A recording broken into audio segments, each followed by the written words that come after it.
Hey guys, how's it going? I hope you're having a very good day. So for today's video, I'm here to do a discussion of Civil War, the comic book written by Mark Millar and illustrated by Steve McNiven. I finally read the comic because of course I watched the latest trailer of Civil War and I just wanted to get a better understanding of what the hell was happening, why Iron Man and Cap were going at each other, and how Spidey fit into all of this madness. So I read it and just reread it recently actually for this video, and it's a very good read if you haven't checked it out already.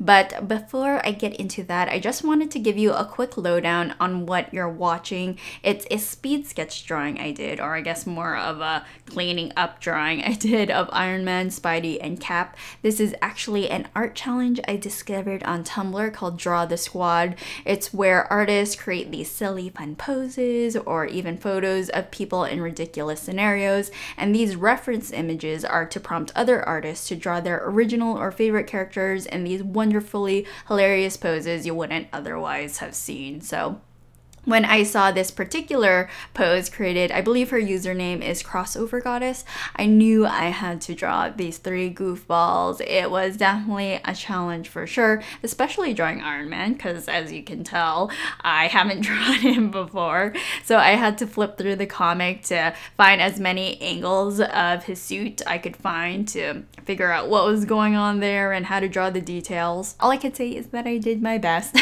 with Iron Man.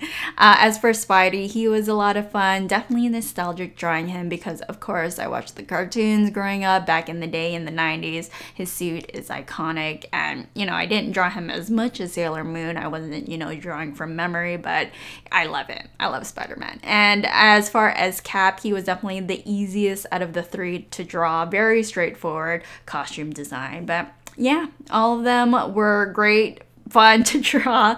And so if you want to check out the original reference drawing as well as cROXover Goddess's Tumblr, I'll leave links to that in the description box below.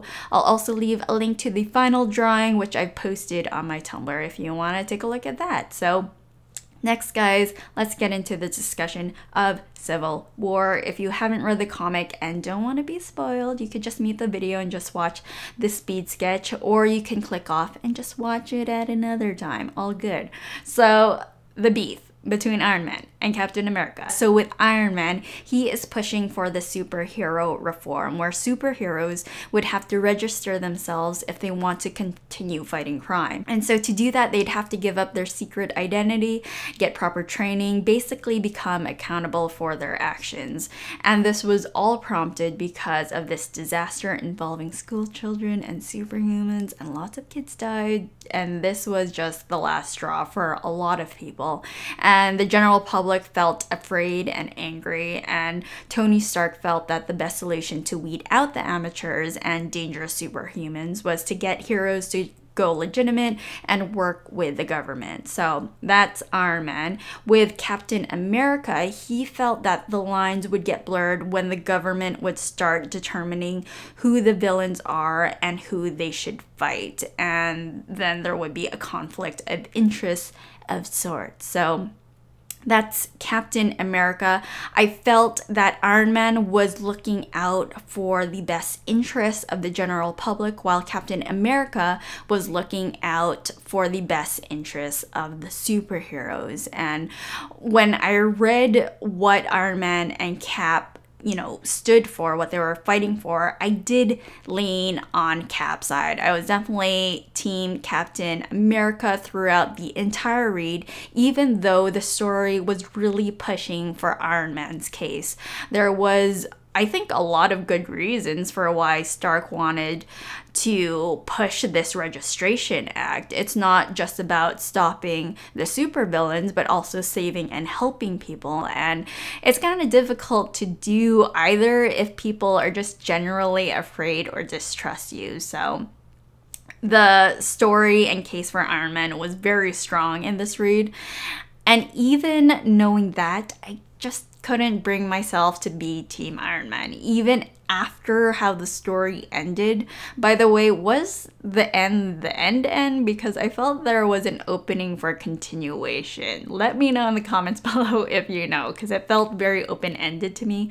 But anyways, even after Cap surrenders and the rest of Stark's plans of, you know, the superhero teams in each of the 50 states, I was still on the side of the rebellion. And this is coming from being a fan of the superhero genre, and I don't know how, you know, quote unquote legitimate of a reason it is, but I love the mask and mystery of the superhero genre. I love the secret identity aspect of superheroes. I feel if they were to give that up, that they would surrender all sense of normalcy, that they'd forever be associated with the label of superhero. And, you know, of course, not everyone has a secret identity, but if a hero wants to keep that aspect of themselves and personal life separate, I think they should have that choice.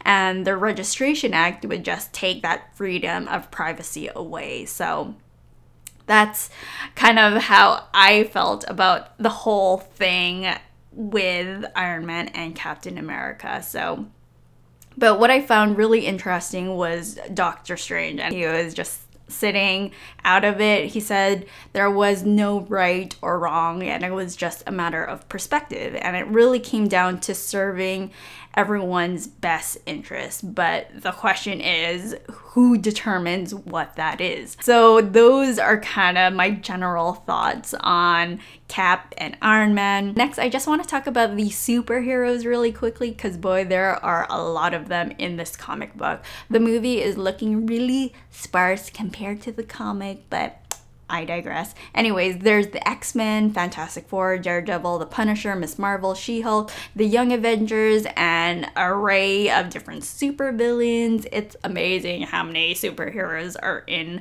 this comic book, and it actually surprised me how much Fantastic Four was involved and how little the X-Men was present in the read. So of course the movie is definitely different compared to the comic book, but Spider-Man, oh gosh, Spidey, when he revealed his identity, you know, I love Peter Parker, but boy, that was really dumb, I felt anyways.